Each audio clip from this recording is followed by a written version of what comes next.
Hello दोस्तों, कैसे हो? आपका स्वागत है त्रिपान स्टडी सेंटर में। आज जो हम करने जा रहे हैं ज्योग्राफी के चैप्टर, यानी ज्योग्राफी जो भूगोल है, ये अत्यंत महत्वपूर्ण चैप्टर होने वाला है, क्योंकि इसमें हम भूगोल के विषय में बहुत ही विस्तार पूर्वक चर्चा करेंगे। चलिए देखते हैं हमारा आज टॉपिक क्या है। Distribution of some important minerals here. There is an important distribution of some important minerals. In India, the mineral resources are very unevenly distributed. Most of the minerals are found in the ascent crystalline rock of the Deccan and Chota Nagpur plateaus. Some minerals are found in the Himalaya region, so they are difficult to exploit. Minerals are broadly is divided into two groups: is a metallic and non-metallic mineral. Metallic minerals are further subdivided into the ferrous and non-ferrous minerals here. They're important. The first here is the ferrous minerals. The ferrous minerals here are there those which contain iron and substantive to quality. The first here of ferric metallic minerals here. The ferric metallic minerals are important. Ferric minerals account for about the 3/4 of the total value of the production of metallic minerals. There is the most important minerals group after fuel minerals. Then include iron, manganese, chromite, peridot, etc. This is mineral provide a strong base from the development of metallurgical industries. And particular iron steels and alloys there is an important. And the next iron ore. Iron ore is there is an important here. The India is one of the few countries of the world which is endowed with their vast reserves of good quality of iron ore, and she posts over to 20% of the world as a total reserves. The quality of Indian ore is a very high, with the iron content about 60% here. The most of iron ore is found in the country is of three types: hematites, magnetites, and limonite. Hemonite are on 10 up to 68% of iron, and it is red in color and it is often referred to as red oils. Next to the hemamite and the quality of the richness in their magnetite ore, it is a content up to 60% of iron. It is a dark brown, is a blackish in color, and is often referred as a black ore. Laminite is the third types of ore which has iron content of 35 to 50%. It is a yellow in a color. Since India has a large reserve and hematites and magnetites ores, inferior is a quality or like a laminite as a rare exploited. This is important. The total estimate is the reserve of the iron ore is the country are placed at about 12,857 million ton, of which is the 12,370 million ton are hematites ores and about 540 million ton of the magnetite ore. This is roughly about 1/4 of the world reserve here. There is important. The important here is the table production of iron ore is in India. There is a year and the production in the million ton. The 1950 to 51 there is a 3.0 million tons of production here, and 1960 to 61 there were 11.0 million ton here. And then increasing here a maximum for the 97 to 71 there are 32.25 millions is the ton. And the 1980 to 81 there are 42.2%, but there is a 1990 to 91 is a 53.7. But suddenly the 2004 to 2005 they're increasing to the 140 to 40.46 is a million ton. There is a most important improvement for the production of iron ore is in India. The next year distribution on there iron ore is the deposit are found practically in every state of India. However, 96% of the total reserve are Orissa, Jharkhand, Chhattisgarh, Karnataka, and Goa, and this states also is account for the 96% to be total production of iron ore in the country. About 3% of the country as a total production come from Tamil Nadu, Maharashtra, and Andhra Pradesh here. Orissa and Jharkhand together pose about 50% of India as a reserve of high-grade iron ore. And the principal of deposit are located in Sundargarh, Mayo, Banj, and the Kozhar and district of Orissa, and Singhabhum district of Jharkhand. There is the most important site here of the ores of iron. In this map, there is a most important map. The Indian iron ore is here show. There is an important part on here, a dot line there show of Salmons is the Kanyakumari side and the Chota Nagpur also and Sigma, Goa, Sundar Hospet and Chota Raupurs and the Ratnagiri. And there is the most important here, iron ore is a Jharkhand side and also has a Kolkata's and there is the other side. This is the most important here of Indian iron ore is in this map. Chhattisgarh and Madhya Pradesh is a contribute about 25% of country as a total iron ore is reserve and about 20 to 25% of country as a production of iron ore. And the reserve are located in the Balia Dil is a range is a Garghat area near to the Ari Gangeri is a Bastar district and the Dalai is the Rajahara range in the Durg of district here.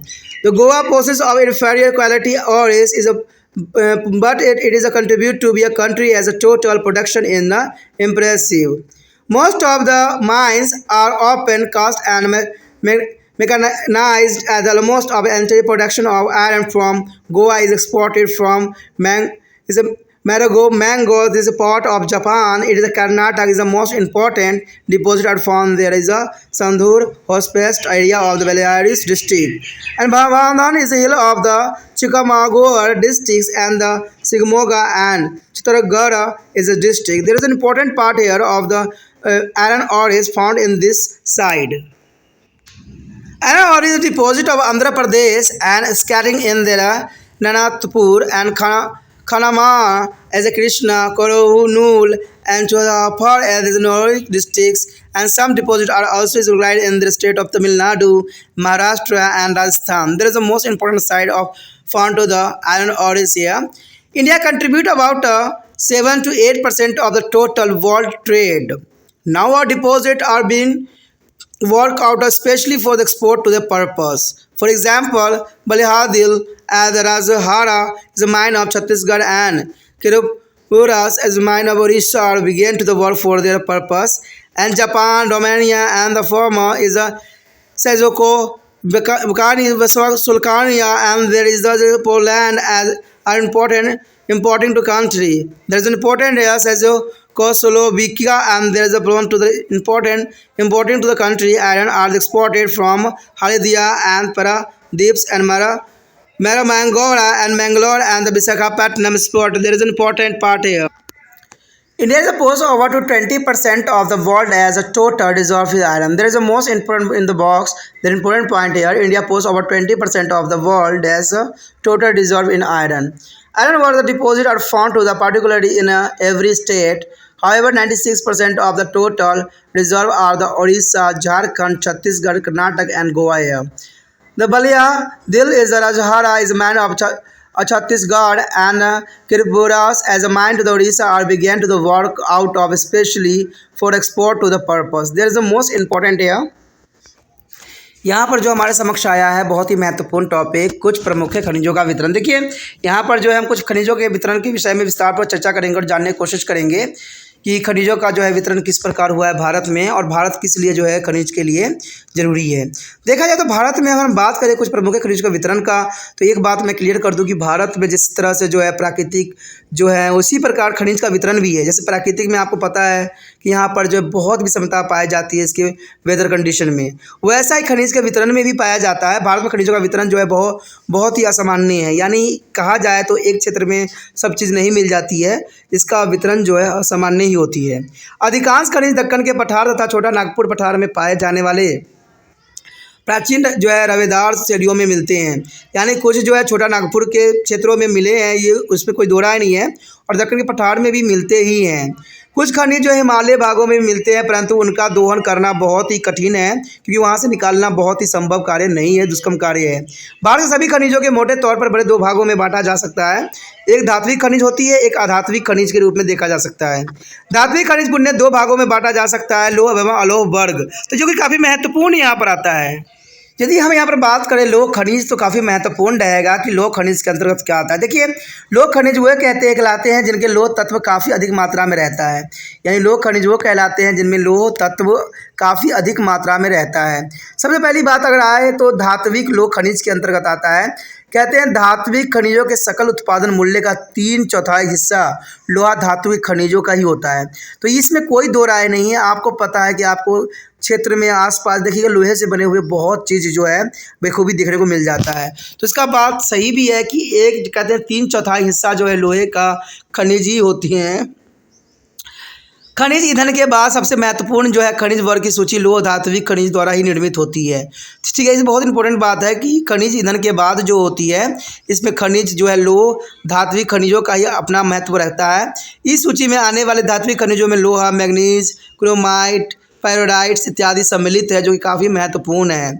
ये धात्विक खनिज भारत में जो है धातु कर्मी के उद्योग के लिए सुदृढ़ आधार प्रदान करते हैं और खासकर लोह, इस्पात एवं मिश्र धातु। तो धात्विक लोह खनिज के अंतर्गत जो है खास कर लोह, इस्पात और मिश्र धातु आता है। अगर बात करें हम लोहे अयस्क की, तो लोह अयस्क जो है काफ़ी महत्वपूर्ण है। तो चलिए देखते हैं लोह अयस्क के बारे में हमें क्या यहाँ पर इंफॉर्मेशन प्रोवाइड किया गया है। यहाँ पर जो है लोह अयस्क आया। लोह अयस्क देखिए काफ़ी महत्वपूर्ण है। कहते हैं भारत के पूरे विश्व के गिने चुने देशों में से एक है जहाँ उत्तम कोटि के लोह अयस्क जो है विशाल भंडार है। तो भारत में देखा जाए तो लोह अयस्क की जो है भंडार है जो कि उच्च कोटि की है, यानी पूरे विश्व में गिने चुने ऐसे देश में से भारत एक देश है जहाँ पर जो है उत्तम कोटि के जो है विशाल जो है लोह अयस्क के भंडार मिले हैं। विश्व के सकल लोह अयस्क भंडार का जो है 20% से अधिक भंडार भारत में ही है, यानी पूरे विश्व में सकल लोह अयस्क भंडार से देखा जाए तो भारत में 20% से भी अधिक पार्ट भारत में जो है लोह अयस्क के विद्यमान है। भारत में मिलने वाले लोह अयस्क में लोह धातु के अंश जो है 60% ज़्यादा कुछ ज़्यादा ही है, इसलिए भारत के लोह अयस्क जो है उच्च कोटि के माने जाते हैं। तो इसमें कोई दो राय नहीं है। कहते हैं भारत में जो है उच्च कोटि के जो है लोह अयस्क माने जाते हैं। और भारत में पाए जाने वाले लोह अयस्क 3 प्रकार के होते हैं। एक तो होते हैं हेमोटाइट्स, एक होते हैं मेगोटाइट्स, एक होता है लिमोनाइट्स। तो ये भारत में पाए जाने वाले 3 अयस्क हैं जिसको बारे में आपको याद रखना चाहिए। कई बार एग्जाम में पूछ लेता है कि भारत में पाए जाने वाले लोहे का जो है अयस्क कौन कौन से हैं। तो इसमें 3 का नाम जो है यहाँ पर मुख्य रखा गया है, हेमोटाइट्स, मेगोटाइट्स और लिमोनाइट्स। कहते हैं हेमोटाइट्स नामक अयस्क में लोहे के अंश का जो है 68% तक होता है, यानी 68% तक जो है लोहे का होता है। और इस अयस्क का रंग थोड़ा सा लाल होता है, ठीक है, इसलिए प्राय इसके जो है लाल अयस्क के नाम से भी जाना जाता है। तो ये आपको पास बहुत महत्वपूर्ण बात है कि जो हेमोटाइट्स है उसका दूसरा नाम जो है लाल अयस्क के नाम से भी जाना जाता है। इसके बाद दूसरे स्थान पर जो है मैग्नेटाइट्स नामक लोह अयस्क आता है जिसका रंग काली होती है। काली होने के कारण जो है इसको काला अयस्क भी कहते हैं, जो काफ़ी महत्वपूर्ण है। वो लाल होने के कारण लाल अयस्क कहलाया, ये काला होने के कारण इसको काले अयस्क भी कहते हैं। मेग्नेटाइट अयस्क भी भंडार मात्रा जो है लोह धातु के प्रतिशत की दृष्टि से स्थान हेमोटाइट्स के बाद दूसरा स्थान पे आता है। इसमें जो है लोह धातु की भाग जो है 60% तक होता है और तीसरा लोह अयस्क जो है लिमोनाइट्स कहलाता है। तो ये काफ़ी महत्वपूर्ण है कि तीसरा लोह अयस्क जो है लिमोनाइट्स का है, जिसमें जो है लोह धातु के जो है 35 से 40% तक होता है, यानी 35 से 40% तो होता है। और इसका रंग पीला होता है क्योंकि हेमोटाइट्स और मैग्नेटाइट्स अयस्क के इतने विशाल भंडार हैं। अंततः जो है लिमोनाइट अयस्क का दोहन भारत में फ़िलहाल नहीं हो रहा है। तो इसमें बहुत महत्वपूर्ण बात है कि मैग्नेटाइट्स अयस्क के इतने विशाल भंडार होते हुए भी लिमोनाइट्स का जो है अभी तक यहाँ पर जो है इस्तेमाल नहीं हो रहा है, जो कि काफ़ी महत्वपूर्ण है। अगर इसी बात को अगर हम मैप में देखें किस क्षेत्र में पाया जाता है तो ये काफ़ी महत्वपूर्ण बन जाएगा। तो चलिए मैप की तरफ रुख करते हैं और मैप में जानने की कोशिश करें कि इसका किस प्रकार जो है वितरण है। अब मैप में जो है भली भांति देख सकते हैं कि लोह जो है भारत में लोह अयस्क किस प्रकार जो है वितरित है। अगर आप देखोगे तो मैक्सिमम जो है ये जो दिख रहा होगा आपको मैप में केरल के साइड जो दिखाई दे रहा है काफ़ी महत्वपूर्ण है। एक आपको महाराष्ट्र के साइड भी रत्नगिरी दिख रहा होगा जहाँ पर जो है लोह अयस्क जो है विद्यमान है। गोवा को भी यहाँ पर अंकित किया गया है, शिमोगा को भी अंकित किया गया है, चिकमंगलुरु को भी किया गया है, सलेम्स को भी यहाँ पर अंकित किया गया है। साथ में चंद्रपुर को भी किया गया है, बस्तर को भी काफ़ी क्षेत्र जो है बस्तर के आसपास मिल रहे हैं जहाँ दुर्ग भी है, ठीक है। जबलपुर में भी जो है लोह अयस्क के खनिज मिल रहे हैं। और देखा जाए तो आपको जो है ये जो हरियाणा के साइड भी एक क्षेत्र में दिख रहे होंगे जहाँ लोह अयस्क की मात्रा पाई गई है। साथ में अगर देखो तो सिंहभूमि, सुंदरगढ़, मयूरभंज, तो ये सारे क्षेत्र में जो है लोह अयस्क के जो है मिलने हैं और इसके काफ़ी भंडार जो है यहाँ पर संरक्षित है।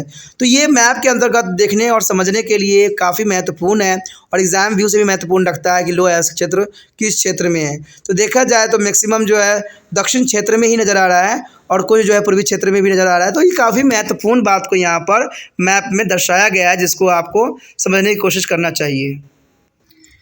लोह अयस्क का जो है भारत में जो है आकलित भंडार करीबन 12,317 मिलियन टन है जो है हेमाटाइट्स का है, तथा शेष जो है 5,540 मिलियन टन जो है मैग्नेटाइट्स का है।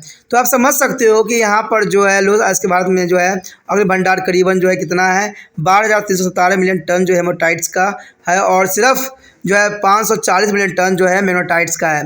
भंडार की राशि पूरे विश्व में लोह अयस्क के भंडार का जो है 1/4 आंकलित की गई है, जो कि काफ़ी महत्वपूर्ण है। देखिए यहाँ पर एक आया है टेबल, जिसमें एक बात की ऊपर दर्शाया गया है कि इसका जो है किस साल में कितना जो है लोह अयस्क मिला है और इसका क्या महत्व रहा है। तो आप देख सकते हो यहाँ वर्ष दिया है, उत्पादन मिलियन टन में कैसे हुआ है। तो बात यहाँ पर लिया गया 1950 से 51 के दौरान जो है सिर्फ 3 जो है प्रतिशत जो है सिर्फ मिलियन टन जो है उत्पादन हुआ है, लेकिन 1960 से 61 में देखें तो 11 जो है प्रतिशत की वृद्धि हो गई है, 11 मिलियन टन की हुई है। और 70 से 71 में काफ़ी वृद्धि हो गई, यानी 32.5 मिलियन टन हो गई। वही 80 से 81 में जो है 42% ही दिख रहे होंगे, अब 42.2 मिलियन टन। और 90-91 में जो है 53.7 मिलियन टन का जो है उत्पादन हुआ है। अगर हम बात करें यहाँ पर 2004 से 5 के दौरान, तो कहते हैं 2004 और 5 के दौरान जो है काफ़ी वृद्धि देखने को मिला, जिसमें 140.46 जो है मिलियन टन के उत्पादन हुआ। तो ये काफ़ी महत्वपूर्णता को यहाँ दर्शा रहा है कि इसकी जो है किस प्रकार जो है उत्पादन में बढ़ोतरी देखने को मिला है। अब चलते ये देखते हैं हम कि इस जो लोह अयस्क खनिज है उसकी वितरण किस प्रकार भारत में है। वितरण की अगर हम बात करें तो वैसे तो भारत में लोह अयस्क प्रायः सभी राज्यों में पाए जाते हैं, यानी ये बहुत ही इंपॉर्टेंट बात रह जाती है कि भारत में लोह अयस्क जो है प्रायः सभी राज्यों में पाए जाते हैं कुछ न कुछ अमाउंट में। परंतु भारत के कुल भंडार का जो है 96% उड़ीसा, झारखंड, छत्तीसगढ़, कर्नाटक और गोवा राज्य में सम्मिलित है। तो आप समझ सकते हो कि 96% पार्ट जो है उड़ीसा, झारखंड, छत्तीसगढ़, कर्नाटक और गोवा में सीमित ही है, यानी सबसे अधिक भंडार इन्हीं क्षेत्रों में पाया जाता है। इतना ही नहीं, लोह अयस्क का जो है 95% उत्पादन भी इन्हीं राज्यों से ही होता है। अब देखिए उत्पादन भी जो है 95% इन्हीं राज्यों से ही होता है। शेष 3% लोह अयस्क का उत्पादन तमिलनाडु, महाराष्ट्र और आंध्र प्रदेश में होता है। तो आप समझ सकते हो कि कितनी विशेषता जो है इसकी वितरण के अंतर्गत रखा गया है। उड़ीसा एवं झारखंड में भारत के उच्च श्रेणी के कुल लोह अयस्क का जो है 50% भाग विद्यमान है। उड़ीसा में लोह अयस्क जो है सुंदरगढ़, मयूरभंज और जो है क्योंझर जिले में तथा झारखंड में जो सिंहभूम जिले में मिलता है। तो ये काफ़ी महत्वपूर्णता को यहाँ पर दर्शाया गया है, जो कि काफ़ी ज़रूरी है। कहते हैं अगर छत्तीसगढ़, मध्य प्रदेश में देश के कुल लोह अयस्क का भंडार का जो है 25% विद्यमान है। तो ये काफ़ी महत्वपूर्ण है कि छत्तीसगढ़ और मध्य प्रदेश में जो है देश के कुल लोह अयस्क का जो है भंडार 25% विद्यमान है। और इसी प्रकार देश के कुल लोह अयस्क जो उत्पादन का जो है 20 से 25% भी छत्तीसगढ़ एवं मध्य प्रदेश राज्य में ही होता है। और इन अयस्क के भंडार जो है बिलासडीला की पहाड़ियों में स्थित है। और इसी प्रकार से जो है अलीडोगरी, बस्तर जिला तथा दिल्ली राजहारा के जो है पहाड़ी क्षेत्र दुर्ग में जिले में पाया जाता है। तो ये इसकी महत्वता को काफ़ी महत्वपूर्ण बताया गया है। कहते हैं गोवा में लोह अयस्क यद्यपि अच्छे दर्जे के नहीं हैं, यानी गोवा में अगर लोह अयस्क मिलते हैं तो उसके जो है अच्छे दर्जे नहीं है, बहुत बेकार किस्म का जो है लोह अयस्क यहाँ प्राप्त होता है। फिर भी देश के कुल उत्पादन में गोवा में मिलने वाले लोह अयस्क का योगदान महत्वपूर्ण है। कहते हैं देखिए अच्छे दर्जे के न होते हुए भी यहाँ पर सबसे अधिक जो है लोह अयस्क हमें प्राप्त होती है। गोवा में लोह अयस्क की खदीन जो है सीढ़ीदार, खुले एवं सुव्यवस्थित होते हैं तथा खनन तथा उत्खननित अयस्कों का जो है बाहर जमीन सतह पर फेंकने की प्रणाली पूरी तरह से यांत्रिक इंजीनियरिंग द्वारा संचालित होती है, क्योंकि ये सारे प्रक्रिया जो होता है यंत्रों के द्वारा ही होता है, इसलिए ये प्रक्रिया काफ़ी महत्वपूर्ण रहती है। लगभग पूरा लोह अयस्क गोवा के जो है मरगाओ बंदरगाह से जापान को निर्मित कर दिए जाते हैं। तो ये काफ़ी महत्वपूर्ण है कि लगभग पूरा जो है लोह अयस्क गोवा के मरगाओ बंदरगाह से जापान को निर्मित कर दिए जाते हैं। और कर्नाटक में सबसे मशहूर लोह अयस्क के जो है निक्षेप संडूर और जो है होसलपेट क्षेत्र, जिसमें बोलारू जिले चिकनगुड़ जो है जिले से जो है बाबा बुदुन के पहाड़ी क्षेत्र पर जैसे मंगोल एवं चित्रदुर्ग के ज़िले में पाए जाते हैं। तो नाम यहाँ पर थोड़ा सा राज्य का नाम बहुत डिफ़िकल्ट है, तो आपको समझ में रखना चाहिए कि बिलाड़ी ज़िले आते हैं, चिकमंगलूर भी ज़िले भी हैं जो इसके अंतर्गत आता है, बाबा बदूदन भी आते हैं, जो कि काफ़ी महत्वपूर्ण क्षेत्र यहाँ पर आता है। आंध्र प्रदेश में लोहा अयस्क जो है निक्षेप अनंतपुर और खम्मम, कृष्ण और कन्नमूल जो है कुडप्पा और नेहरूर जिले में बिखरे हुए हैं। अब कहते छिटपुट रूप में पाए भी जाते हैं, छोटे मोटे अमाउंट में पाए जाते हैं। कुछ निक्षेप इसी रूप में जो है तमिलनाडु, महाराष्ट्र एवं राजस्थान में भी मिलते हैं, जो काफ़ी महत्वपूर्ण बात यहाँ दर्शाया गया है। सकल विश्व व्यापार में भारत का योगदान में देखे जाए तो 7 से 8% जो है भारत का योगदान है, यानी लोहा अयस्क के मामले में भारत का योगदान सबसे महत्वपूर्ण है। 7 से 8% होना बड़ी बात है। अब लोहा अयस्क के जो है निक्षेपण का विकास निर्यात के विशेष ध्यान में रखकर किया जाता है, जैसे बिलाडेलिया एवं राजहारा छत्तीसगढ़ के लोहा अयस्क के निक्षेपण, उड़ीसा के जो है बेरू खुल खदानों से लोहा अयस्क का उत्पादन सीधे निर्यात के लिए किया जाता है, जो काफ़ी महत्वपूर्ण है। कहते जापान, रोमानिया एवं चेकोस्लोवाकिया एवं पोलैंड देश भारत के लोहा अयस्क का जो है आयात करता है।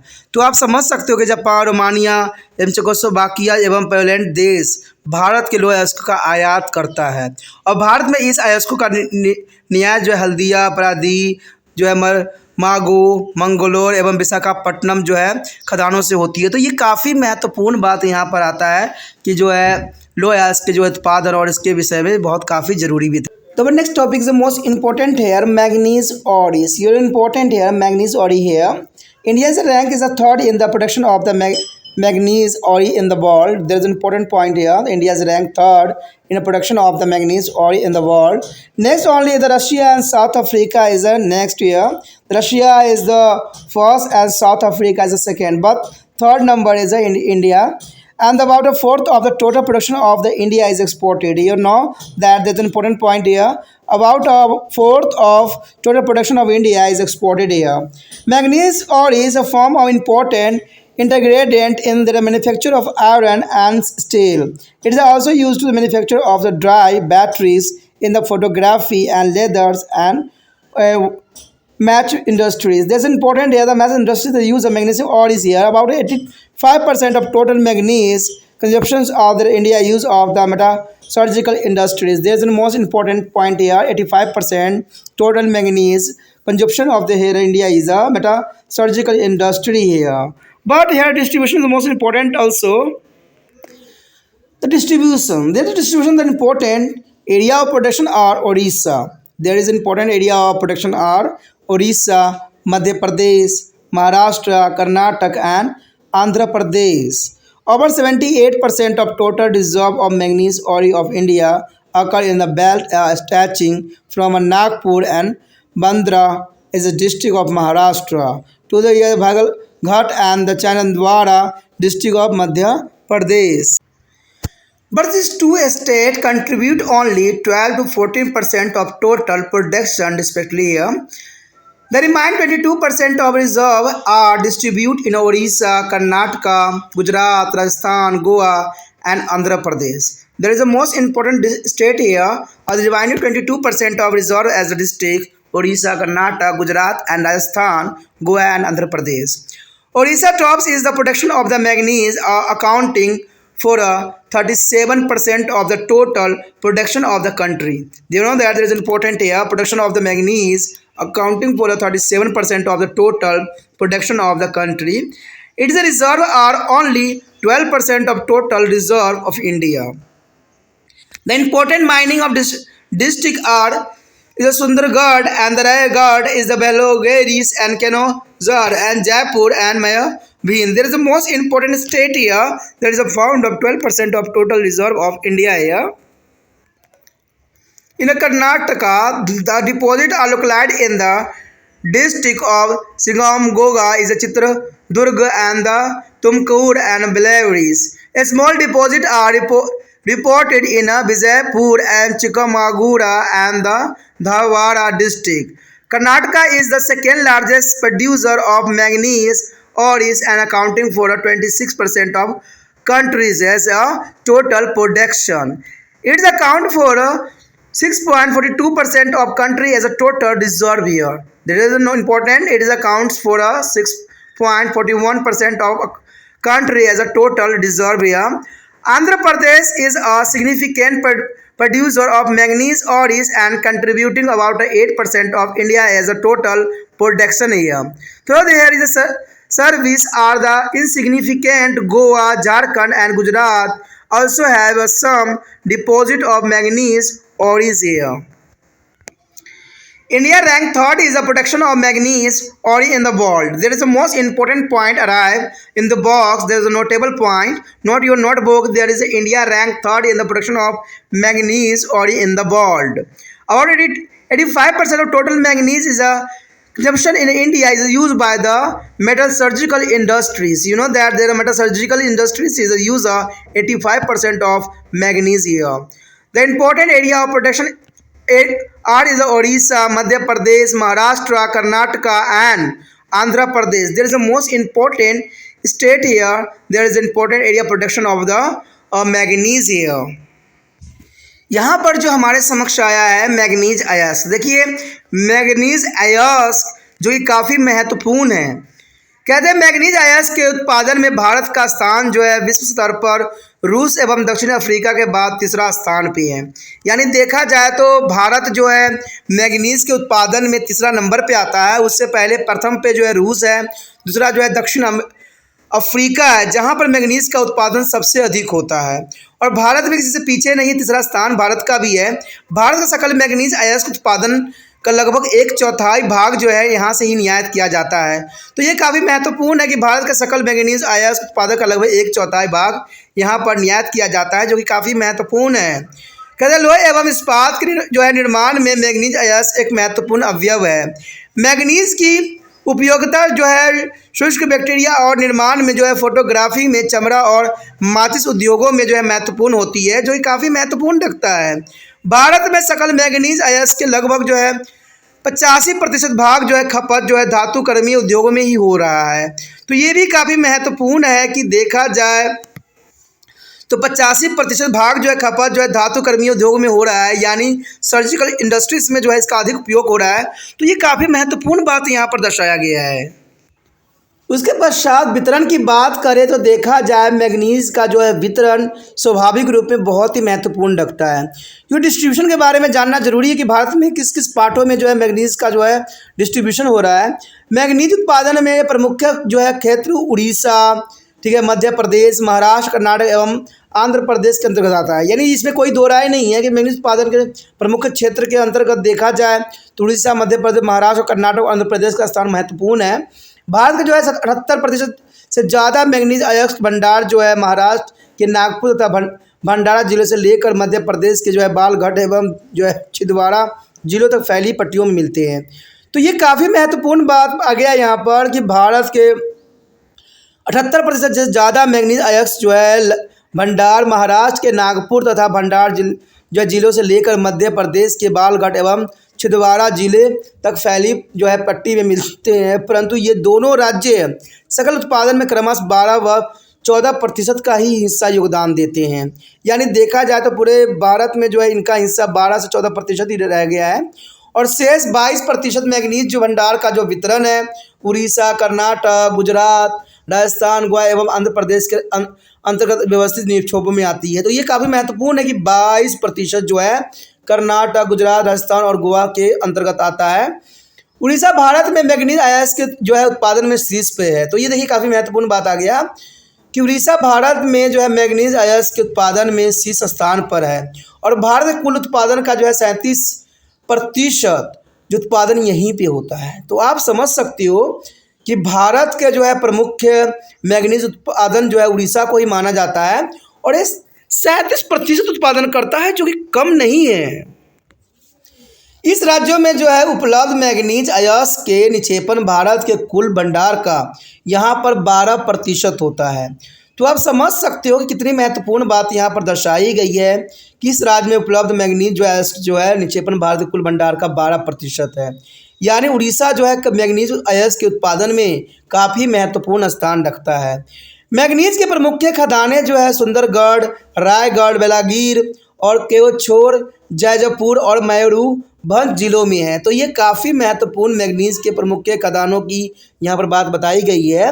कर्नाटक में मैग्नीज अयस्क के निक्षेपण जो है शिवमोगा, चित्रदुर्ग, तुमकुर और तथा बेल्लारी जिलों में है।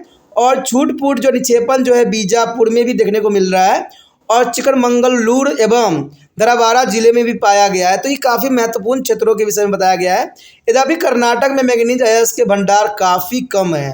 देखा जाए तो कर्नाटक में मैग्नीज अयस्क के भंडार काफ़ी कम है और भारत कुछ भंडार का जो है 6% है, यानी भारत कुल भंडार का 6% काफ़ी महत्वपूर्ण रखता है। फिर भी अयस्क का उत्पादन कर्नाटक में भारत के मैग्नीज उत्पादन का 26% होता है। तो ये काफ़ी महत्वता को यहाँ दर्शाया गया है कि अयस्क का उत्पादन कर्नाटक में भारत के मैग्नीज उत्पादन का 26% होता है, जो कि काफ़ी महत्वपूर्ण है। देखा जाए तो आंध्र प्रदेश में मैग्नीज का उत्पादन भारत के कुल उत्पादन का 8% होता है, यानी आंध्र प्रदेश भी मैग्नीज उत्पादन के लिए काफ़ी अग्रसरणीय है, क्योंकि यहाँ पर भी देखा जाए तो भारत कुल उत्पादन का 8% भाग जो है आंध्र प्रदेश का ही योगदान है, जो काफ़ी अच्छा है। यद्यपि यहाँ मैग्नीज अयस्क के निक्षेपण काफ़ी कम है और गोवा, झारखंड एवं गुजरात में भी मैग्नीज अयस्क के निक्षेपण पाए जाते हैं। तो ये काफ़ी आंध्र प्रदेश जो है अपनी महत्वता को यहाँ दर्शा रहा है कि यहाँ 8% जो है भारत कुल उत्पादन का यहाँ 8% भाग जो है उत्पादन होता है। तो ये काफ़ी महत्व रखता है अपने स्थान पे। यदि यहाँ पर हम बात करें कि विश्व में मैग्नीज अयस्क के उत्पादन करने वाले देशों में भारत का जो स्थान है तीसरा है। देखिए ये पॉइंट जो है आपको नोट करना चाहिए, क्योंकि ये काफ़ी महत्वपूर्ण रखता है कि विश्व में मैग्नीज अयस्क के जो उत्पादन करने वाले देशों में भारत का स्थान तीसरा स्थान पे यहाँ पर रखता है। मैग्नीज उत्पादन का जो है 85% जो है उपभोग देश के अंदर स्थापित धातुकर्मीय उद्योग में हो रहा है। तो ये भी काफ़ी महत्वपूर्ण बात है कि मैग्नीज उत्पादन का 85% उद्योग देश के अंदर स्थापित धातुकर्मीय उद्योग में हो जाता है। उत्पादन के प्रमुख क्षेत्र जो है उड़ीसा, मध्य प्रदेश, महाराष्ट्र, कर्नाटक एवं आंध्र प्रदेश है, जो कि काफ़ी महत्वपूर्ण है। यानी देखा जाए तो ये 3 पॉइंट जो है काफ़ी महत्वपूर्ण है।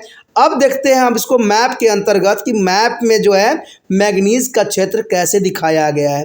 जब तक आप मैप नहीं दिखेगा तब तक समझ नहीं आएगा कि इसका जो है किस प्रकार जो है वितरण हुआ है। चलिए मैप को हम अध्ययन करेगा, मैप में जो है मैप में जाने कि इसमें क्या क्या और कहाँ पर कौन क्षेत्र को दर्शाया गया है। इस मैप में आप देख सकते हो जहाँ पर भारत के मैग्नीज क्षेत्र को दर्शाया गया है। तो देखा जाए तो यहाँ पर सबसे अच्छा क्षेत्र जो यहाँ कर्नाटक के साइड दिख रहा होगा आपको, ठीक है। और दूसरा जो है यहाँ पर देख सकते हो कि यहाँ मध्य प्रदेश में भी कुछ क्षेत्र दिखे रहे हैं, गुजरात में भी दिख रहे हैं और राजस्थान के क्षेत्र में भी देखने को मिला है। तो ये काफ़ी महत्वपूर्ण यहाँ पर आता है कि बीजापुर हो, धरवाड़ा हो, बेल्लारी हो, जो है चित्रदुर्ग हो, शिवमोगा हो, तुमकुर हो या पणजी हो, ये सारे क्षेत्र में जो है यहाँ पर मैग्नीशियम के भंडार पाए गए हैं। तो ये काफ़ी महत्वपूर्ण बात रखता है। साथ में अगर आप देखोगे तो इसमें कटक, बेलागीर, कोरापुर, श्रीकुकुम और मयूरभंज जो कि काफ़ी महत्वपूर्ण क्षेत्र है और इन क्षेत्र में जो है सबसे अधिक मैग्नीज मिलते हैं। साथ में सुंदरगढ़ देखोगे, दुर्ग भी देखोगे तो इन क्षेत्रों में जो है काफ़ी मिलता है। और यहाँ तक कि आपको नागपुर, चितौड़गढ़ ये काफ़ी महत्वपूर्ण स्थान है। और साथ में गुजरात के कुछ स्थान पे भी आपको दिख रहा होगा कि मैग्नीज के क्षेत्र को दर्शाया गया है। इवन कि राजस्थान के क्षेत्र में भी ये आ रहा है। तो ये काफ़ी महत्वपूर्ण है, यहाँ पर मैग्नीज के क्षेत्र को जो है बखूबी दर्शाया गया है और ये काफ़ी ज़रूरी है। कहते हैं ये मैग्नीज का क्षेत्र जो काफ़ी महत्वपूर्ण है। The next topic is the most important here, non-ferrous metallic minerals. There's the most important topic right here, non-ferrous metallic minerals here. The non-ferrous metallics are those which do not be contain iron. You know that non-ferric materials are those which do not contain iron. They include of gold, silver, copper, tin, lead and zinc. That is the most important. There is not including here iron. These metallic minerals are highly important in a day-to-day life. You know that there is an important for gold and silver and copper. There is a very costly, you know that. However, India is a very poor and they have sent in all of these minerals. Because the India is very poor, there is a gold not found here and silver also and copper also. There is a India is a very poor, deficient on this mineral.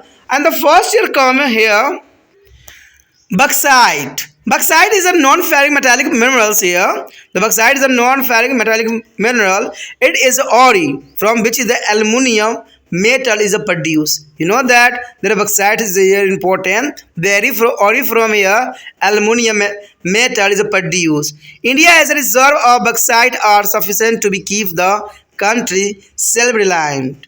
Aluminium extract from the ores is used is a making aeroplane, electrical appliances and goods. There is the most important use for here aluminium, and also is a use of here household fitting and utensil and etc. The bauxite it is also used for manufacture of white color cement and contain of chemical. There is an important here the manufacture of the white color cement and contain of chemical. India is a reserve of bauxite all of the grade has been estimated at 3,037 million ton. There is important here India is a graded estimate at 3,037 million tons.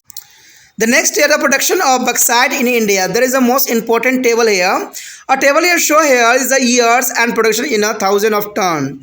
There is a production of 1,000 in ton here. On 1951, there is a 68.1 ton, and here 1961 the 475.9 thousand ton, and 1971 is a 1,517.1. There is important, and 1981 there is a 1,954.6 thousand ton, and the 1991 there is a 4,977.0 ton thousand tons is produced here, and then 4 to the 5 there is a 11,598. There is the most important period time is the 2004 to the 5 year. A maximum production of the 1,000 ton of the bauxite here. The next year distribution is also is important here. Bauxite has a wild occurrence in a country. A major reserve occur in the Jharkhand, Maharashtra, Madhya Pradesh, Chhattisgarh, Gujarat, Karnataka, Tamil Nadu, Goa, and Uttar Pradesh. There bauxite is the most important site here. Occur reserve is a major is Jharkhand, Maharashtra, Madhya Pradesh, Chhattisgarh, Gujarat, Karnataka, and Tamil Nadu, Goa, and Uttar Pradesh. There is the most important state here. Jharkhand account for the 30% of India as a total reserve and 37% of the country as a total production here. The important deposits are located in the Palums, Ranchi, and Lohargarh is a district. There is the most important here. Gujarat contribute 12% to be a total production and equal percentage to be a total reserve of country.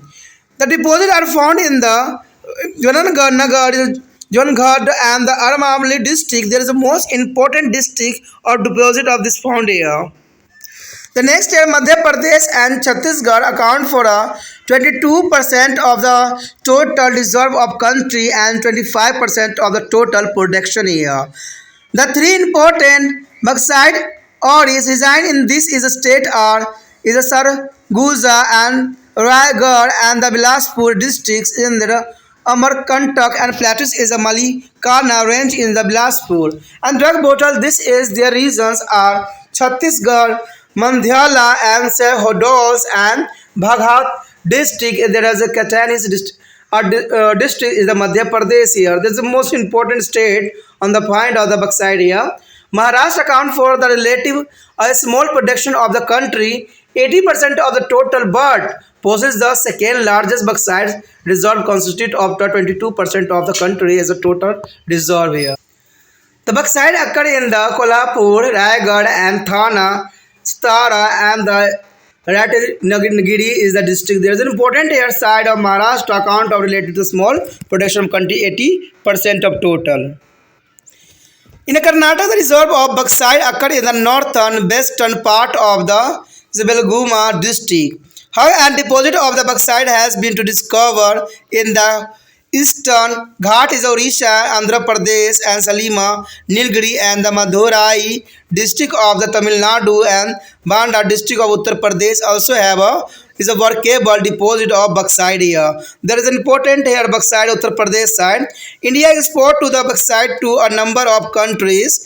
The leadings of imported to the India is a bauxite is Italy, is followed by the UK and West Germany and Japan. There is the most important side here. The important has arrived here. This is the most important point. A bauxite in the ore from their aluminium metal in extract. You know that there is the most important box, not your notebook. The bauxite is a ore from the which aluminium is a metal is extracted here. Bauxite is used for the manufacturing white color cement and contain of chemical also here.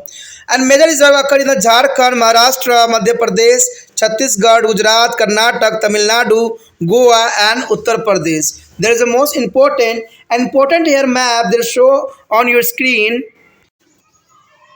The most important here map that is show in your screen that India is a bauxite ore. You know that there is a India is a bauxite ore here. The first follow there is see there is a map. There is an important side of here Gujarat and the Maharashtra also. There is the most important and also important here side here Madhya Pradesh.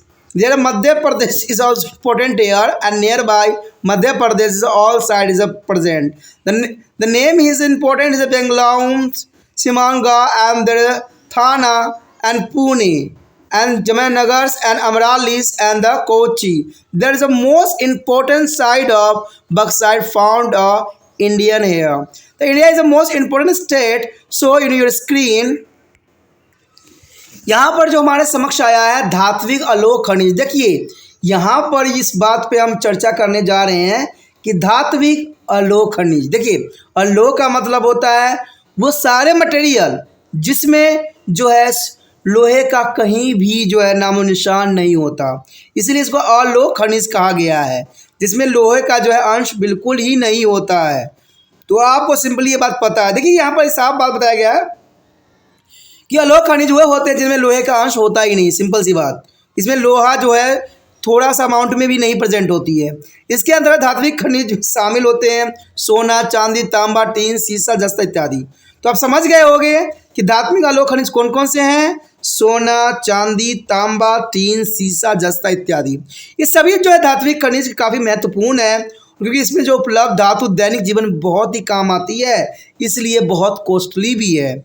वैसे भारत में इस खनिज की जो है उपलब्धियां एवं भंडार के मामले में काफ़ी कमज़ोर है और कहते हैं भारत में ये अभावग्रस्त है। भारत में ये सारे जो है बहुत महंगे मिलते हैं और भारत में देखा जाए तो इसकी खदान भी नहीं है, इसलिए ये बहुत कॉस्टली है और बहुत जो है हम दूसरे देशों से हमें मंगवाना पड़ता है। तो ये आप समझ गए होंगे कि धात्विक अलोक खनिज जो होते हैं जिसमें लोहे के अंश नहीं होते हैं, जैसे सोना, चांदी, तांबा, टीन, सीसा, जस्ता इत्यादि जो है, और इसका जो है मात्रा भारत में बहुत ही कम है। इसके अंतर्गत अगर हम बॉक्साइट की बात करें तो साफ हो जाता है। कहते हैं बॉक्साइट बहुत ही महत्वपूर्ण खनिज तत्व है। कहते हैं एक अलोक खनिज निक्षेपण है जिसमें एल्युमिनियम नामक धातु निकाली जाती है। भारत में बॉक्साइट खनिज में इतने निक्षेपण है कि भंडार है कि भारत एल्युमिनियम के मामले में जो है आत्मनिर्भर रह सकता है।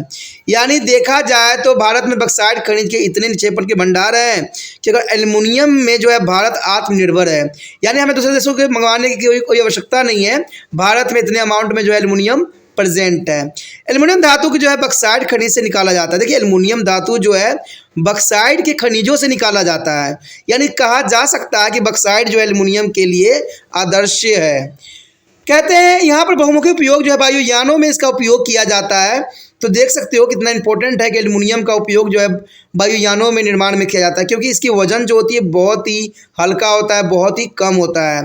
कहते हैं विद्युत उपकरणों के निर्माण में, बिजली के घरेलू उपयोगी सामान बनाने में, घरेलू साज सज्जा के सामानों के निर्माण में भी एल्युमिनियम का बेखूबी प्रयोग किया जाता है। तो आप समझ गए होंगे कि एल्युमिनियम का यहाँ पर कितना अधिक इम्पोर्टेंस है। कहते हैं बॉक्साइट का उपयोग सफ़ेद सीमेंट के निर्माण में भी किया जाता है।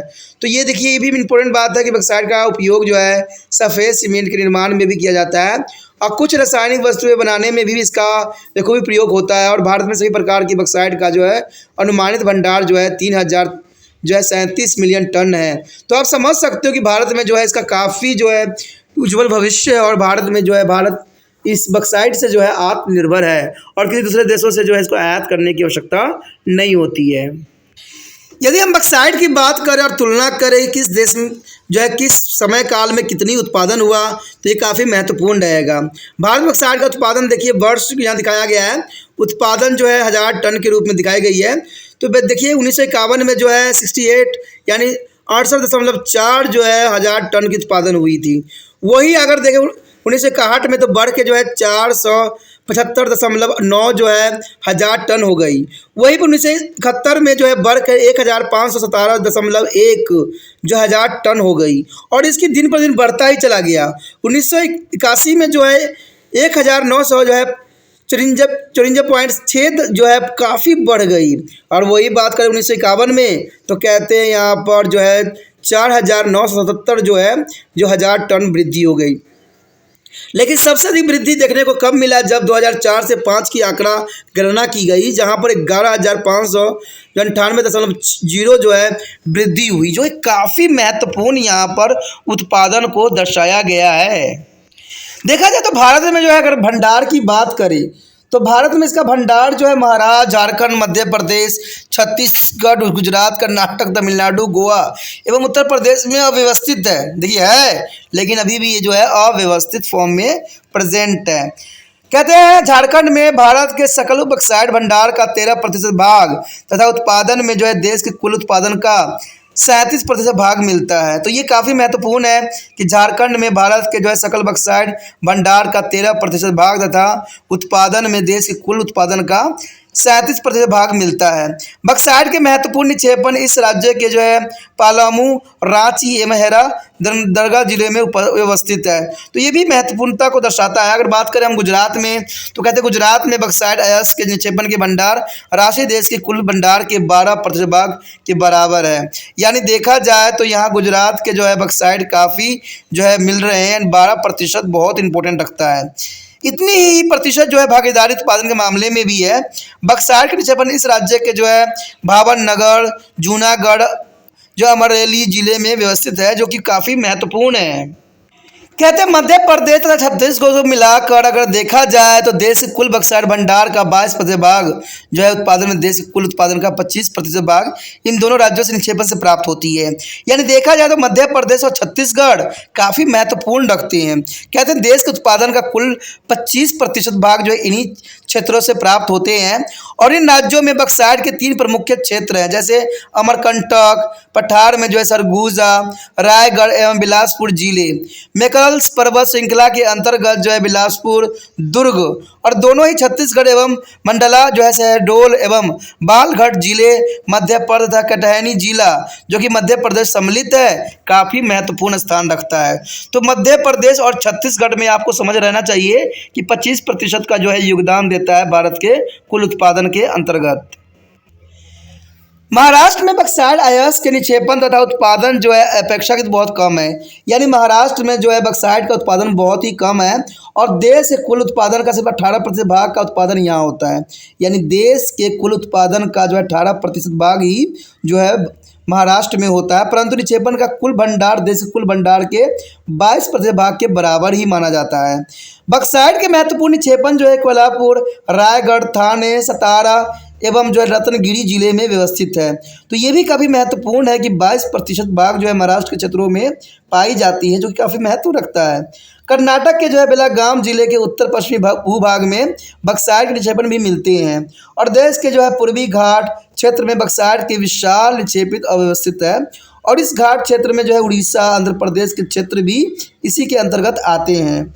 अन्य क्षेत्रों में जैसे तमिलनाडु के सलेम, नीलगिरी एवं मध्य जिले में, उत्तर प्रदेश के बांद्रा जिले में बक्साइट अयस्क के जो है महत्वपूर्ण निक्षेपण मिलते हैं। तो ये सारी बातें काफ़ी महत्वपूर्णता को दर्शा रहा है।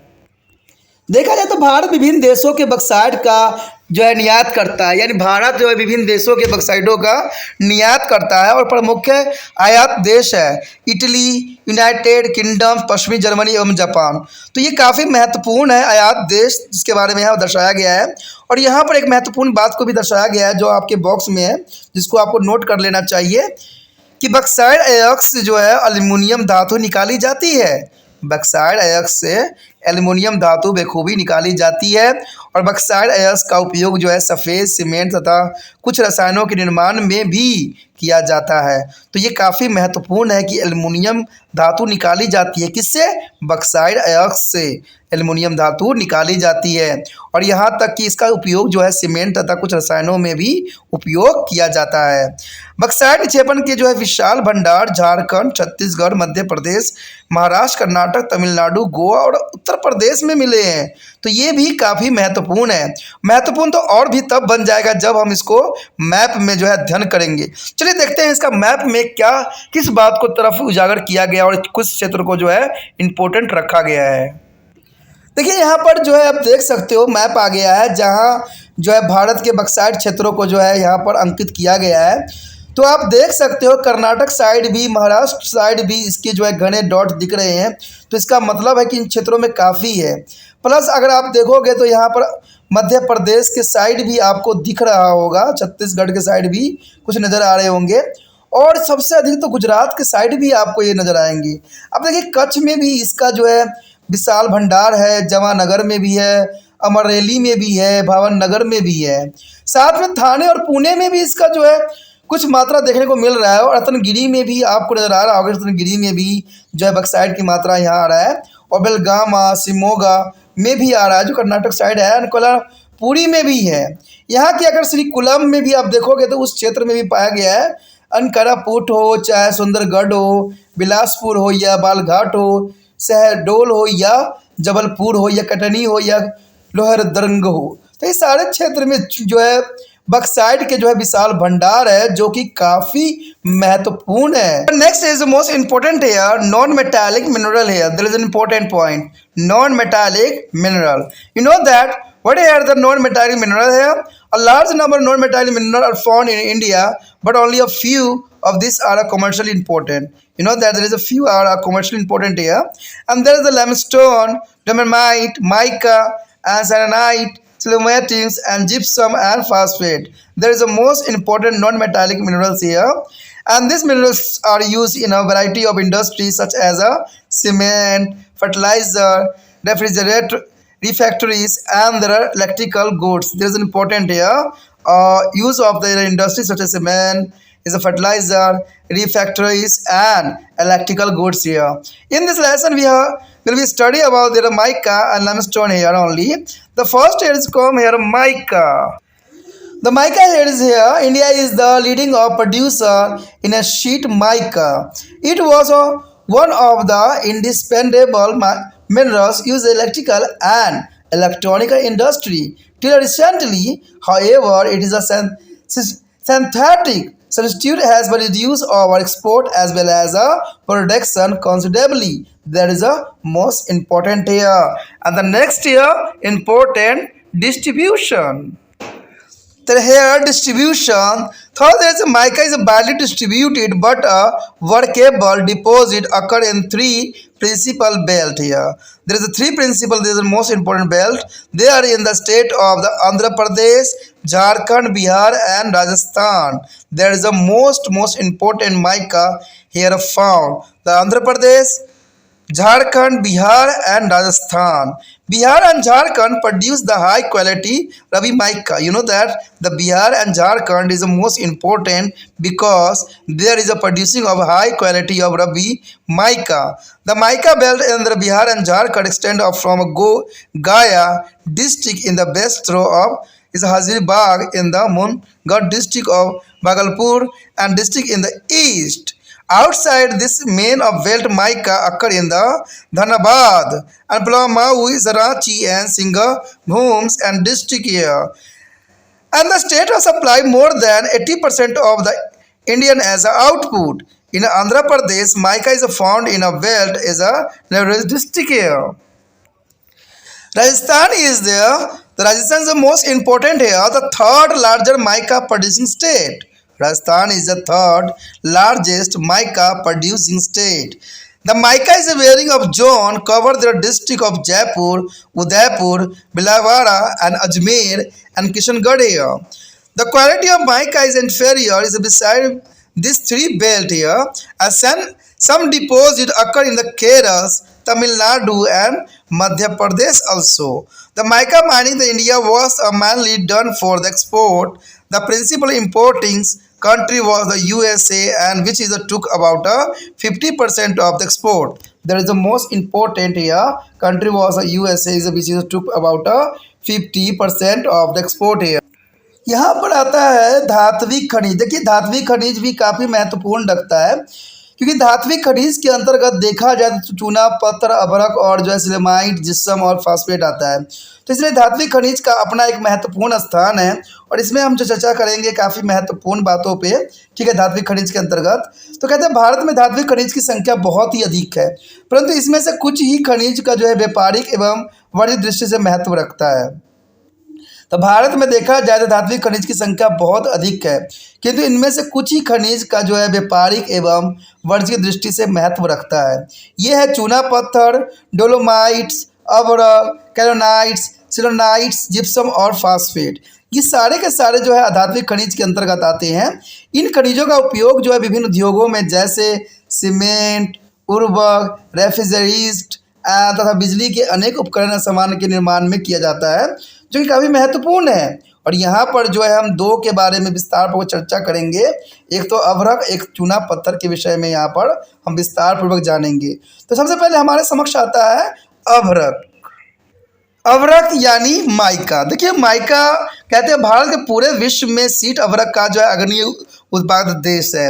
यानी देखा जाए तो सीट जो है वो सबसे महत्वपूर्ण है माइका के उत्पादन देश के रूप में। अब इन तक जो है इलेक्ट्रिकल एवं इलेक्ट्रॉनिक उद्योग में अभ्रक जो है अपरिहार्य रूप में उपयोग में लाए जाते हैं। यानी माइका का सबसे अधिक उपयोग जो कहाँ होता है, इलेक्ट्रिकल और इलेक्ट्रॉनिक उद्योगों में की जाती है। परंतु कहते हैं जब से इसका कृत्रिम रूप से संश्लेषित विकल्प आ गया है, जो है माइका खनिज का उत्पादन एवं निर्यात दोनों ही कम हो गया। लेकिन देखा जाए तो इसका जो है बहुत ही कम हो गया, लेकिन समय के साथ इसका जो है महत्व भी और बढ़ भी रहा है। उसके पश्चात अगर हम बात करें इसके वितरण का, तो ये काफ़ी महत्वपूर्ण रहेगा। भारत में दापी अभ्रक का वितरण जो है बहुत ही विस्तृत है, किंतु उत्पादन के दृष्टि से जो है काफ़ी महत्वपूर्ण है। निक्षेप 3 प्रमुख पट्टियों में मिश्रित है। यानी देखा जाए तो इसको 3 प्रमुख जो है पट्टियों में सीमित की गई है। ये तीनों पट्टियाँ जो है बिहार, झारखंड, आंध्र प्रदेश एवं राजस्थान राज्य के अंतर्गत आती हैं। तो देखा जाए तो ये काफ़ी महत्वपूर्ण है इसके वितरण क्षेत्र है। कहते हैं बिहार और झारखंड में जो है उत्तम कोटि के रूबी अभ्रक का उत्पादन होता है। यानी बिहार और झारखंड बहुत ही काफ़ी महत्वपूर्ण है अभ्रक के उत्पादन के लिए, क्योंकि रूबी अभ्रक जो है यानी रूबी माइका जो है यहीं पे उत्पादन होता है। बिहार झारखंड के मिले जुले भूभाग में जो है जो माइका खनिज की निक्षेपण पट्टी का जो है विस्तार पश्चिम में गया जिला और हजीराबाग गुजरे होते हुए पूर्व में जो भागलपुर जिले तक फैला हुआ है। यानी देखा जाए तो गया भी जो है एक जिला है, जो कि बिहार का एक क्षेत्र पड़ता है गया, वहाँ पर भी जो है अभ्रक का उत्पादन होता है बखूबी। और इसका विस्तार जो देखा जाए तो जो है विस्तार पश्चिम में गया से लेके जो है भागलपुर जिले तक फैला हुआ है। इस पट्टी के बाहरी क्षेत्र में धनबाद, पलामू, रांची एवं सिंहभूमि जिलों में भी अभ्रक के भंडार मिलते हैं। बिहार झारखंड मिलाकर भारत के कुल अभ्रक उत्पादन का 80% भाग जो उत्पादित करता है। देखिए भारत में जो है बिहार और झारखंड, जो कि भारत के कुल उत्पादक का 80% भाग माइका का जो उत्पादन होता है इन्हीं क्षेत्रों से होता है। यानी बिहार और झारखंड से ही होता है 80%। आंध्र प्रदेश में अभ्रक की पट्टी जो है नेल्लूर जिले से ही सम्मिलित है। राजस्थान का तीसरा प्रमुख अभ्रक उत्पादन राज्य है। यानी बिहार झारखंड के बाद जो तीसरा नंबर पर जो स्थान आती है वो आता है राजस्थान का। राजस्थान भी बहुत काफ़ी महत्वपूर्ण है। इस राज्य में जो है माइका खनिज से संपन्न पट्टी का विस्तार जयपुर, उदयपुर, जय भीलवाड़ा, अजमेर और किशनगढ़ जिले में फैला हुआ है। तो ये काफ़ी महत्वपूर्ण नाम है जिनको आपको समझना चाहिए। यहाँ जो है माइका गुणवत्ता अच्छी नहीं है। बेशक यहाँ पर माइका मिलती है, लेकिन इसका जो है गुणवत्ता काफ़ी अच्छी नहीं, यानी इसकी अच्छी क्वालिटी नहीं है। इन 3 प्रमुख पट्टियों के अलावा जो है अभ्रक के निक्षेपण केरल, तमिलनाडु एवं मध्य प्रदेश में भी होते हैं। ये भी काफ़ी महत्वपूर्ण रखता है स्थान अपना।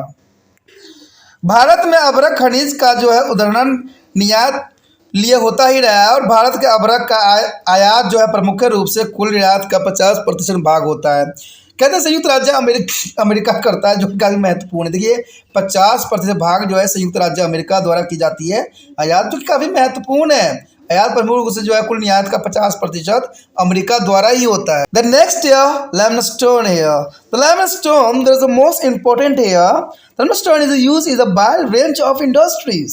You know that limestone is used of wide range of industries is a 76% of the country as a total consumption is the use of cement industries. There is important 76% use of consumption of a cement industry and 60% in the iron and steel industry and 4% is a chemical industries. There is important here 60% iron steel industry and 4% is the chemical industry. The remaining 4% is used by the sugar, paper, fertilizer and is a manganese industry. And limestone with a high silica container for the cement industry. There is the most important and important also here distribution. Limestone distribution is the most important part here. The distribution here in Madhya Pradesh possesses of the 36% of the total reserve. You know that Madhya Pradesh is important here, or possesses of 36% of total reserves here. Other is a major producing state are Chhattisgarh, Andhra Pradesh, Gujarat, Rajasthan, Karnataka, Tamil Nadu, Maharashtra, Himachal Pradesh, Orissa, Bihar, Jharkhand, and Uttarakhand and Uttar Pradesh also. There is a most important here. There are producing state here Chhattisgarh, Andhra Pradesh, Gujarat, Rajasthan, Karnataka and Tamil Nadu, Maharashtra, Himachal Pradesh, Orissa, Bihar, Jharkhand and Uttarakhand here and Uttar Pradesh also. The remaining part of come from Assam, Haryana and Jammu and Kashmir. Kerala and Madhyalaya is the Karnataka contribute about 10% of the total reserves here. They are found in the Vijaypura is belong there is a Singora district in Andhra Pradesh. The deposit are found there Visakhapatnam and Kuttum is a Krishna is a Kari Nagar and the Albibad district here. Sundarnagar district of Odisha is the thus district of Bihar and the Palamayus districts of Jharkhand also have a limestone deposit here. The most important point arrive here in the box. There is an important notable. There is a note out of your notebooks. The India is a leading or producer in a mica. You know that India is a leading producer in a mica. Mica is a use of electrical and electronic industries. Mica is used in a electric and electronic industries here. Mica is a widely distributed but workable deposit occur in the state of Bihar, Andhra Pradesh and Rajasthan here. The mica is widely distributed but a workable deposit occur in the state Bihar, Andhra Pradesh and Rajasthan. Limestone is a mostly used of cement, iron, steel and is a chemical industry. Limestone is the most important for here. Limestone is mostly found in the Madhya Pradesh, Karnataka, Andhra Pradesh and Orissa and Bihar and Jharkhand and Meghalaya. There is the most important here. उसके पश्चात आता है चूना पत्थर। देखिए चूना पर limestone कितने महत्वपूर्ण है यहाँ पर। इस खनिज का उपयोग कई प्रकार के उद्योगों में होता है, यानी चूना पत्थर से तो आप भली भांति परिचित ही होंगे। यहाँ पर जो है घरों को सजाने से लेके जो है डॉक्टरों तक जो है चूना पत्थरों का यूज़ किया जाता है। इन लाइमस्टोन जो है काफ़ी महत्वपूर्ण है। इस खनिज का उपयोग कई प्रकार के उद्योगों में होता है, चाहे सीमेंट उद्योग जो है भारत के जो है 76% चूने पत्थर खपत का प्रमुख स्रोत है, यानी सीमेंट उद्योग सबसे अधिक जो है चूना पत्थर का खपत करता है। चूने का पत्थर की खपत लोह इस्पात उद्योग में जो है 16% और रासायनिक उद्योग में 4% होता ही होता है, और शेष रह गया 4%, तो इसका उपयोग उर्वरक, कागज, सकड़ा, फेरा मैग्नीज उद्योग में खपत की जाती है। तो आप समझ सकते हो कि चूना पत्थर का कितना महत्वपूर्ण यहाँ पर योगदान है, कितना महत्व रखता है। उसके पश्चात आता है हमारे समक्ष वितरण। देखिए वितरण भी अपने जगह पर काफ़ी महत्वपूर्ण स्थान रखता है। कहते हैं मध्य प्रदेश में चूना पत्थर कुल भंडार का जो है 35% अंश पाया जाता है, तो इसमें कोई दो राय नहीं है। मध्य प्रदेश काफ़ी महत्वपूर्ण है और मध्य प्रदेश में चूना पत्थर कुल भंडार का जो है 35% अंश पाया जाता है। कुल उत्पादक राज्य में जो है छत्तीसगढ़, आंध्र प्रदेश, गुजरात, राजस्थान, कर्नाटक, तमिलनाडु, महाराष्ट्र, हिमाचल प्रदेश, उड़ीसा, बिहार, झारखंड, उत्तर प्रदेश और जो है उत्तराखंड और उत्तर प्रदेश का स्थान है। तो देखा जाए तो वितरण भी इसका काफ़ी महत्वपूर्ण है। कहते हैं मध्य प्रदेश में चूना पत्थर कुल भंडार का 35% अंश पाया जाता है, यानी मध्य प्रदेश चूना पत्थर के लिए एक वैकल्पिक स्रोत है। और इसके बाद जो है दूसरे बाद जो है छत्तीसगढ़, आंध्र प्रदेश, गुजरात, राजस्थान, कर्नाटक, तमिलनाडु, महाराष्ट्र, हिमाचल प्रदेश, उड़ीसा, बिहार, झारखंड और उत्तराखंड एवं उत्तर प्रदेश है। शेष चूना पत्थर के भंडार का जो है अंश असम, हरियाणा, जम्मू कश्मीर, केरल और मेघालय राज्य से आते हैं। तो ये भी काफ़ी महत्वपूर्ण है। कहते हैं कर्नाटक में कुल भंडार का जो है 10% उत्पादन होता है, यानी कर्नाटक भी देखा जाए तो काफ़ी महत्वपूर्ण रखता है यहाँ पर चूना पत्थर के निर्माण के लिए। और इस कड़ी के निक्षेपण में कर्नाटक में बीजापुर, बेलगामा और शिवमोगा जिले में मिलते हैं। आंध्र प्रदेश में इसके निक्षेपण जो है विशाखापट्टनम है, गुंटूर, कृष्णा, करीमनगर और अलीदाबाद जो है जिले में मिलते हैं, जो कि काफ़ी महत्वपूर्ण जिला है। कहते हैं उड़ीसा के जो सुंदरगढ़ जिले और बिहार के रोहतास जिले तथा झारखंड के जो है पालूम जिले में भी चूने पत्थर का भंडार बहुत ही मात्रा में पाया जाता है, जो कि काफ़ी महत्वपूर्ण अपना स्थान रखता है। यहाँ पर जो हमारे समक्ष आया है अत्यंत महत्वपूर्ण पॉइंट कि देखिए ये काफ़ी ज़रूरी भी है, जिसके बारे में आपको जो है लिखना चाहिए, अपने कॉपी पर नोट डाउन करना चाहिए, क्योंकि अगर आप ज्योग्राफी के चैप्टर पढ़ते हो तो सब चीज़ों को जो है अच्छे से नोट करना ही ज़रूरी है, क्योंकि ये सारे तत्वों के बारे में इससे अच्छा जो है नोट्स आपको कहीं मिल नहीं सकता। तो इसको आप अपने कॉपी पे जरूर नोट कर लीजिए। देखिए इसके अंतर्गत जो यही है इस बॉक्स में कि भारत संसार का अग्रणीय अभ्रक उत्पादक देश माना जाता है, यानी भारत जो है संसार का अग्रणीय अभ्रक उत्पादक देश माना जाता है और भारत के अलावा कोई और देश जो है इससे अधिक उत्पादन नहीं करता है। अभ्रक का उपयोग जो है इलेक्ट्रिकल और इलेक्ट्रॉनिक्स उद्योगों में बेखूबी की जाती है, यानी इलेक्ट्रिकल और इलेक्ट्रॉनिक जितने भी उद्योग में है उनमें अभ्रक का जो है बेखूबी उपयोग किया जाता है और बहुत ही इसका उपयोग भी मायने रखता है। कहते हैं अभ्रक यानी माइका जो है अभी पूरे देश में वितरित होती है, किंतु निर्यात के लिए उपयोगी जो है निक्षेपण बिहार, झारखंड, आंध्र प्रदेश तथा जो है राजस्थान में मिलते हैं। तो ये काफ़ी महत्वपूर्ण है, आपको पता होना चाहिए कि बिहार और झारखंड जो है माइका का सबसे इम्पोर्टेंट जो है उत्पादन करता है। उसके पश्चात अगर हम चूना पत्थर सबसे अधिक जो है मध्य प्रदेश में मिलते हैं। चूना पत्थर की अगर हम बात करें तो चूना पत्थर सबसे अधिक जो है मध्य प्रदेश में मिलते हैं और इसके बाद कर्नाटक, आंध्र प्रदेश, उड़ीसा, बिहार, झारखंड तथा मेघालय में इसका स्थान आता है। तो ये भी काफ़ी महत्वपूर्ण रखता है अपने जगह पर स्थान। ठीक है, कहते हैं दोस्तों ये काफ़ी महत्वपूर्ण है। अगला टॉपिक समस्याएं हैं कि इनकी समस्याएं किस प्रकार जो है सुलझाया जा सकता है। Next here, problems. Problems. Where is this problem here? The problem is the phase here. The mineral extraction is only important. The various a problem posed by the mineral extraction here. The major problem are flowing here. First of all here, depletion of mineral. There is a depletion of mineral here. There is a most important due to excessive of pollutations of many minerals are going to be depleted in a near future.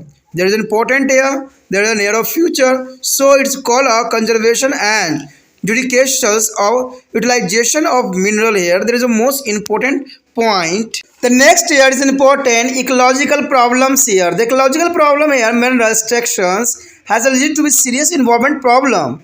You know that there is important here. The mineral extract is here a serious environment problem here. Rapidly growing of mining of activity has rendered a large agriculture tract almost useless. There is important the large agricultural tract almost useless.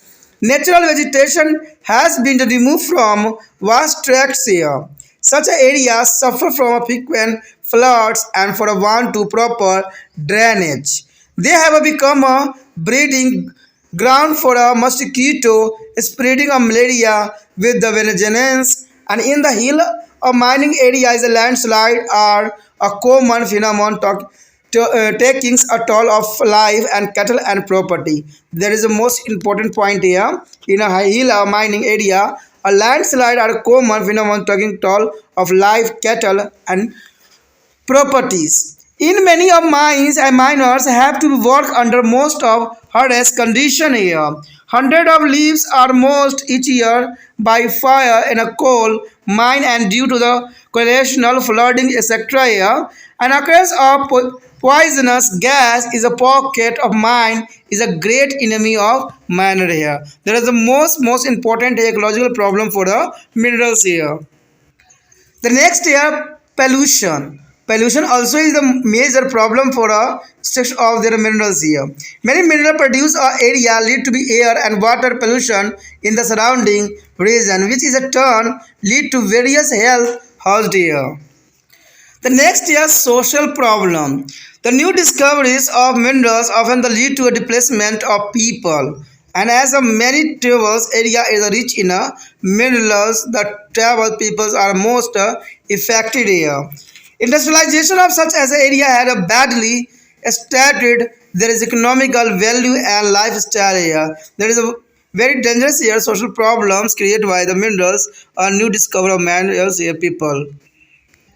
यहाँ पर देखा जाए तो बहुत ही महत्वपूर्ण बात आया है कि जो मिनरल हम धरती से निकालते हैं, ठीक है, कहते हैं कोई भी मिनरल अगर पृथ्वी से निकाला जाता है तो उसका वो वास्तविक फॉर्म नहीं होता है, क्योंकि कोई भी जो है वो अनप्योरिटी फॉर्म में ही जो है अर्थ के कोस्ट में रहता है। तो ये सारी समस्या यहाँ उत्पन्न होती है कि जब मिनरल हम जो है अर्थ से निकालते हैं तो कौन कौन सी समस्या आती है जो कि बहुत ही प्रॉब्लम क्रिएट करता है। तो इन्हीं समस्याओं पर जो है हम अब चर्चा करने जा रहे हैं और चर्चा करेंगे कि जब हम खनिज जो उद्यानों में जब खनिज निकालते हैं तो कौन कौन सी समस्या आती है।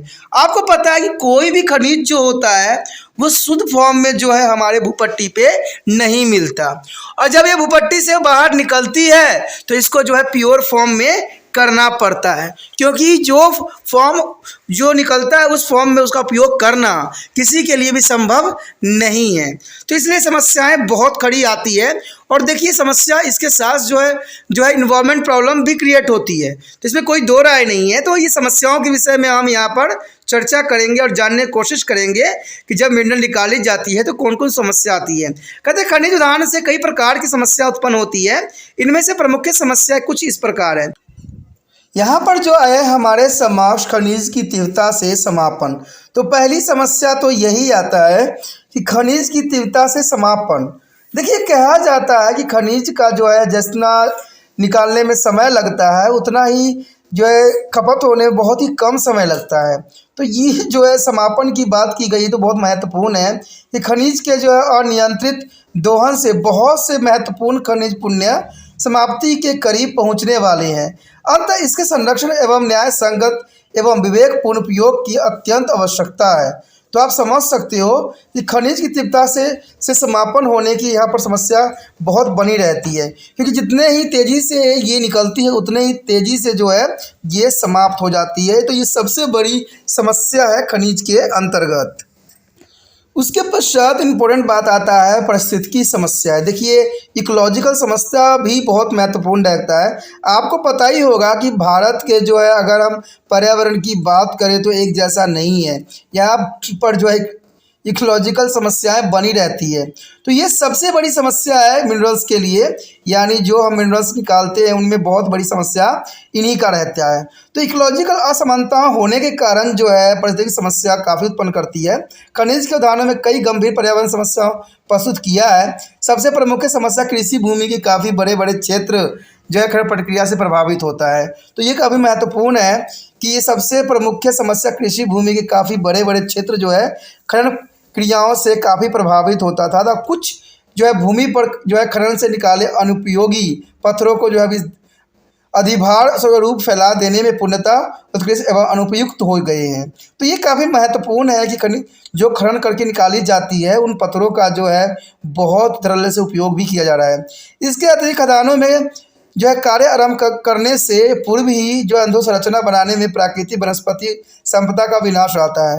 आपको पता ही होगा कि जो खदानों में हम जो है मिनरल्स निकालने के लिए जो संरचना तैयार करते हैं उसे आसपास के पर्यावरण को जो है बहुत ही बुरा प्रभाव देखने को मिलता है, और इसमें कोई दो राय नहीं है। आप भी समझ सकते हो कि जहाँ पर से हम कोई खदान खोदते हैं तो वहाँ पर जो है पेड़ पौधे भी जो होते हैं नष्ट हो जाते हैं।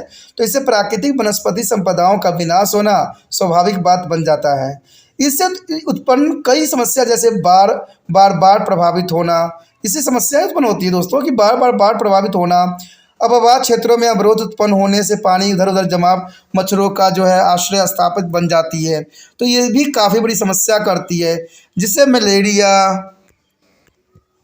होने से पानी का जो है इधर उधर जमा मच्छरों का आश्रय स्थान बनते हैं। तो आप समझ सकते हो कि इस कारणों से कितनी बड़ी जो है समस्या उत्पन्न करी जाती है, क्योंकि खदानें खोदी तो जाती है बट वहाँ पर जब पानी भर जाती है, बाढ़ आती है, तो वहाँ पर जो है मच्छरों को जो है पनपने के लिए एक आदर्श माहौल बन जाता है।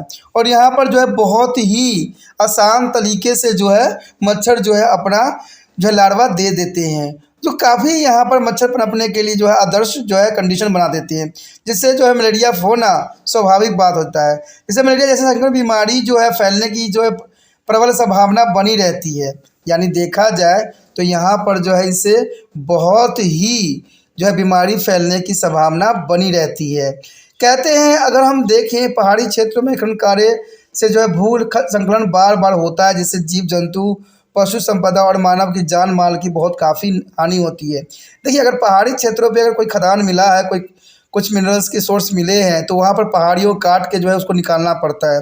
और पहाड़ी को काटने के कारण क्या होता है, कभी कभी भू संकलन भी बार आता है, जिससे जीव जंतु और पशु संपदा और मानव जान हानि जो है जान माल की बहुत ही क्षति उठानी पड़ती है। तो इसमें कोई दो राय नहीं है। कहते हैं पहाड़ों में खदान खोदना और इस तरह की समस्या आना एक आम बात रहती है। कई खदानों में खनन श्रमिक को बहुत ही खतरनाक माहौल में काम भी करना पड़ता है। आए दिन आप टीवी में न्यूज़ में देखते ही होंगे, कई जो है श्रमिक जो है खदानों में फंस गए हैं और अपने जान भी गंवा दिए हैं। तो ऐसी होना एक स्वाभाविक बात रहता है। कोयले खदानों में जो है आग लगने अथवा पानी भर जाने से सैकड़ों श्रमिक की जान गंवानी पड़ती है। तो ये तो है जनरल सी बात कि कोयले खदानों में आग लगने से, पानी भर जाने से सैकड़ों श्रमिक को जो है जान गंवानी पड़ जाती है हर साल, और ये ऐसा होता भी है और जनरल बात है। कई खदानों में कभी कभी विषैली गैस अचानक मिल जाने से कई श्रमिक मर जाती है। तो कहते हैं खदान में क्या चीज़ आगे है इसके बारे में किसी को कोई जो है पता नहीं होता, कोई इन्फॉर्मेशन नहीं रहती है, और इससे जो है जान माल की काफ़ी हानि उठानी पड़ती है। तो ये सारे प्रॉब्लम जो है मिनरल निकालने में समस्या आती ही आती है। उसके पश्चात है प्रदूषण। देखिए कहते हैं जब हम मिनरल के खनन करते हैं तो प्रदूषण होना एक स्वाभाविक बात रहता है। बहुत से खनिज उत्पादन क्षेत्रों को जो है गतिविधियों से जल तथा वायु का प्रदूषण आसपास के क्षेत्रों में फैल जाता है, जिससे कई प्रकार की स्वास्थ्य संबंधी जो है आपदाएं उत्पन्न हो जाती है। तो इसमें कोई बुराई नहीं है, जनरल बात है कि प्रदूषण के कारण जो होती है बहुत से खनिज उत्पादक क्षेत्रों की गतिविधियां जलवायु प्रदूषित होना एक स्वाभाविक बन जाता है। उसके पश्चात आता है सामाजिक समस्याएं। देखिए सामाजिक समस्याएं भी जो है उत्पन्न खड़ी कर देती है जब हम कोई मिनरल को जो है धरती से निकालते हैं। खनिजों की नई खोजों से जो स्थानीय लोगों का जो है विस्थापन होता है, यानी कई क्षेत्रों में खनिजों की जब खोजे जाते हैं तो लोगों का विस्थापन भी देखने को मिलता है, क्योंकि बहुत से जो है जनजातीय क्षेत्र में खनिज प्रचुरता से पाई जाती है। जहाँ पर जनजाति रहते हैं वहाँ पर जो है प्रचुर मात्रा में खनिज भी पाई जाती है। अंततः उनके विकास एवं दोहन होने पर सर्वाधिक प्रभाव जनजातियों पर ही देखने को मिला है। यानी जो व्यक्ति जो है जंगलों में रहते हैं और वहाँ पर खनिज अगर पाया जाता है तो उनके रहन सहन पे जो है बहुत ही बुरा प्रभाव देखा जा सकता है।